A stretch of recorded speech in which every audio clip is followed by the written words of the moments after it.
first acknowledge our faults, meaning our past behaviors and our present behaviors that has been unrighteous.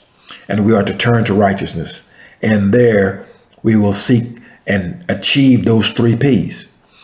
Now, as the Most High protects and provides for us and punishes us in due measure when we do wrong, then we do the same thing within our houses and in the midst of our communities.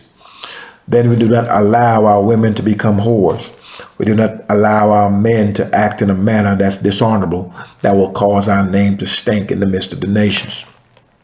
So we are to understand that as a people, when one of us does something wrong, the whole nation pays. And so therefore, we must be mindful that our presence, our actions, and our words is being scrutinized by our own people. It's also being scrutinized and analyzed by our enemies. We are to understand that we represent the entire nation, and we are to give a face of this nation that is righteous. There are many men nowadays that are causing our people's names and image to stink in the midst of the nations. When they speak, it's of profanities, it's of whoredoms, it's of murders, it's of all things unrighteous. These are the men and women that the nation will elevate in the midst of us.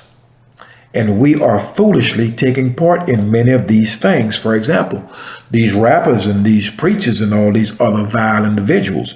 And yes, I'm calling these preachers vile individuals, for they are. They walk not in the Most High's law, statutes, judgments, and precepts. Therefore, they're vile, period. These rappers and these preachers and all these other individuals that our enemies have elevated before us, we're to keep in mind that our enemies will not give us anything that will be to our benefit. We were delivered into the hands of our enemies. Any of our men that's sitting at the table of our enemies, that man has been carefully vetted. We are to know clearly that that man is only sitting at that table because he's an enemy unto himself, first of all. And our enemies understand clearly that that man will not poison the food. That is why he's allowed to sit at that table. That being said, then it's clear that this man is totally on board with whatever plan our enemies have. We are not to ever trust them. When we see any of our people sitting at the table of our enemies, I don't care if it's a president, if it's a senator, I don't care what he is. If he's a CEO, if he is sitting at the table of our enemies, he's on board with the plans of our enemies. And all the plans of our enemies are destructive to us. It has always been. So we're to understand all of this. Now, with that being said, when we find men that will do things that are harmful to our people and that will do it deliberately, our men are to punish him. We have too long not punished those who have done us harm intentionally. And those days are just about up, to where once you do anything that's harmful to us as a family, that we're going to hurt you, we're going to get you.